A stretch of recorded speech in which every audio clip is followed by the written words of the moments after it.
Selamat siang, saya Hermanus Dwi Agung Cahyono, mahasiswa sosiologi semester 8 kelas C. Dalam video kali ini saya akan bicara tentang hubungan media dan demokrasi. Demokrasi merupakan sebuah bentuk pemerintahan di mana warga negaranya memiliki hak setara dalam pengambilan keputusan yang dapat mengubah hidup mereka. Demokrasi mengizinkan warga negaranya berpartisipasi aktif secara langsung maupun tidak langsung melalui perwakilan dalam perumusan pelembagaan dan pembuatan hukum. Demokrasi sendiri sudah ada sejak abad 16, yakni pada zaman Yunani kuno yang dipraktikkan antara abad ke-4 sebelum Masehi sampai kepada abad 6 sebelum Masehi. Demokrasi yang dipraktikkan ini pada saat itu adalah demokrasi langsung yang mana hak rakyat membuat keputusan-keputusan politik yang dijalankan secara langsung oleh seluruh masyarakat di suatu pemerintahan demokratis, berbeda dengan pemerintahan yang kekuasaannya dipegang oleh satu orang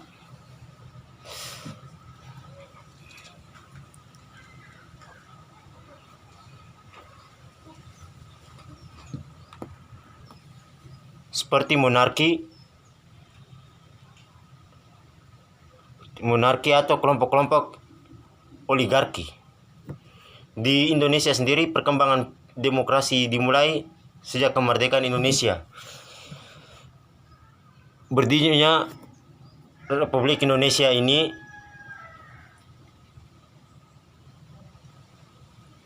kemunculan fase kediktatoran Soekarno dalam Orde Lama dan Soeharto dalam Orde Baru, hingga proses konsolidasi demokrasi pasca reformasi 1998 hingga saat ini.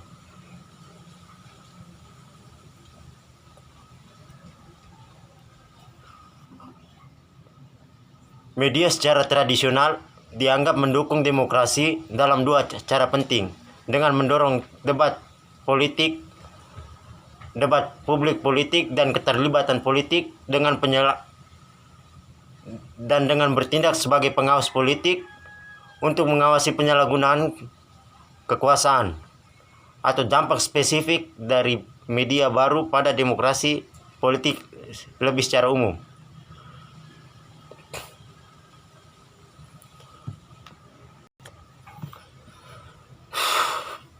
Pengaruh media yang dimiliki pada demokrasi merupakan salah satu aspek yang paling diperdebatkan dari hubungan antar politik dan media. Bagi banyak pihak, berlakunya kebebasan pers adalah salah satu ciri pemerintahan demokratis. Pers bebas seperti media cetak, media elektronik, dan media internet yang bebas sensor dan campur tangan politik pemerintah sekaligus dimiliki oleh swasta. Akan tetapi, bagaimanakah media bertindak sebagai pengawal demokrasi, dan mengapa sebagai pihak menanyakan kredibilitas demokrasi dari media bahwa argumen bahwa mereka mungkin meronggongnya. Media secara tradisional dianggap mendukung demokrasi dalam dua cara penting, dengan mendorong debat publik dan keterlibatan politik.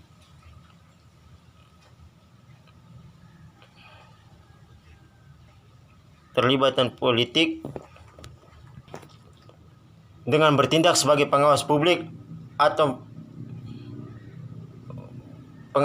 untuk mengawasi penyalahgunaan kekuasaan atau dampak spesifik dari media baru pada demokrasi politik secara umum.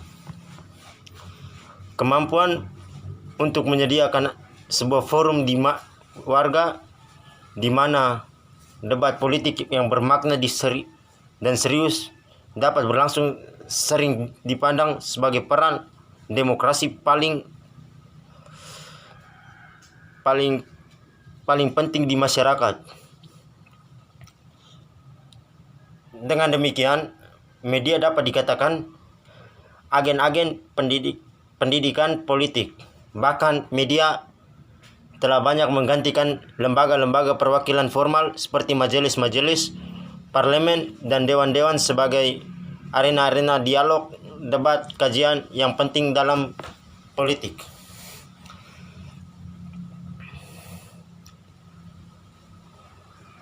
Para akademisi ilmuwan, para pemimpin, perwakilan, dan kelompok-kelompok kepentingan dari lobi-lobi dari semua jenis dapat mengekspresikan pandangan-pandangan terlibat dalam publik mekanisme media.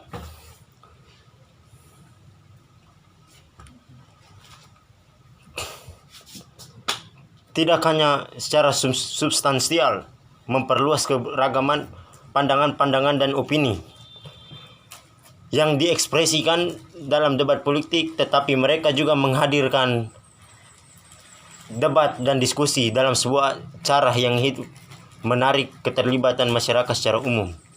Dengan menghadiri formalitas, bahkan kekuasaan yang menjadi ciri pertukaran-pertukaran berlangsung di majelis dan dewan-dewan. Pemerintahan demokratis karenanya masyarakat bahwa media yang dibiayai publik harus diawasi oleh sebuah komisi yang independen, atau harus terdapat sebuah tingkat kompetisi yang baik dari media yang bebas atau yang dibiayai oleh swasta. Contohnya keterlibatan TV One dan Metro TV dalam politik pada pemilihan presiden tahun 2014. Ini menunjukkan bahwa betapa kontroversialnya peran media sebagai pengawas, bukan media yang memperlihatkan bagaimana media itu yang benar dan praktiknya. Noda politik itu dapat muncul dari opini-opini dan nilai para editor, wartawan, dan penyiar, atau hanya penyelarasan lebih umum antara kepentingan-kepentingan media massa dan kepentingan-kepentingan elit politik tersebut.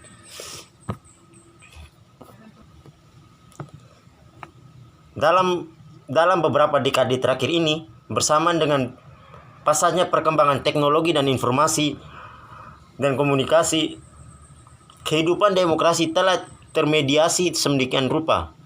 Tidak hanya termediasi oleh media massa konvensional seperti media cetak dan elektronik, namun demokrasi telah termediasi oleh new media baru, yakni internet. Misalnya pada tahun 2017,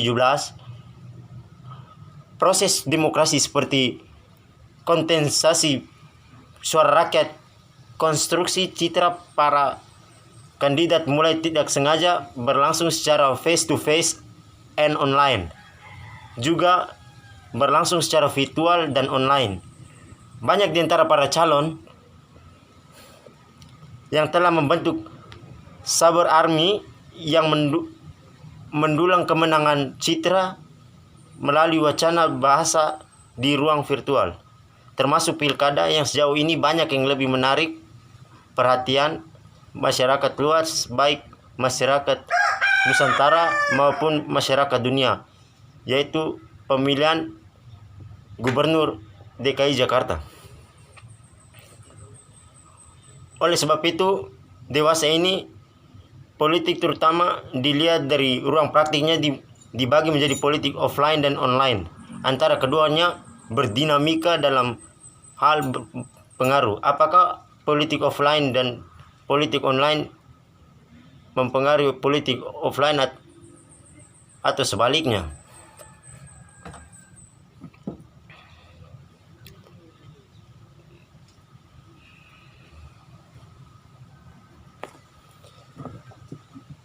Demokrasi baik dari sisi nilai atau konsep maupun sisi praktik atau realitas sebenarnya sama-sama memiliki potensi.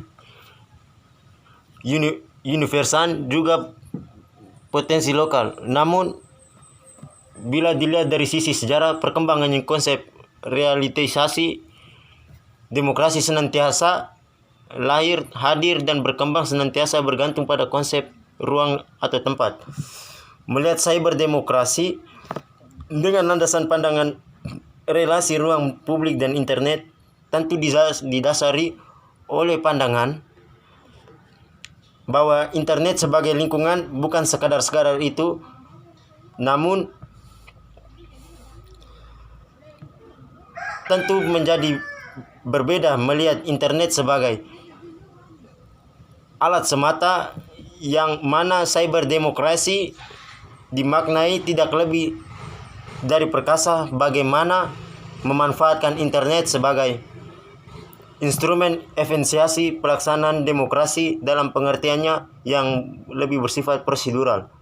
Sekarang masa depan dunia politik akan bergeser menyesuaikan perkembangan masyarakat offline. Kehadiran media baru ini tak terelakkan karena itu cyberdemokrasi merupakan sebuah keniscayaan. Akan tetapi berdasarkan fakta bahwa pada tahap sekarang ini cyberdemokrasi di Indonesia masih embrional dan masih diwarnai politik dan publik vulgar yang kurang menghindarkan etika berpolitik. Sekian hasil ini, lebih dan kurangnya saya kembalikan. Selamat siang dan terima kasih.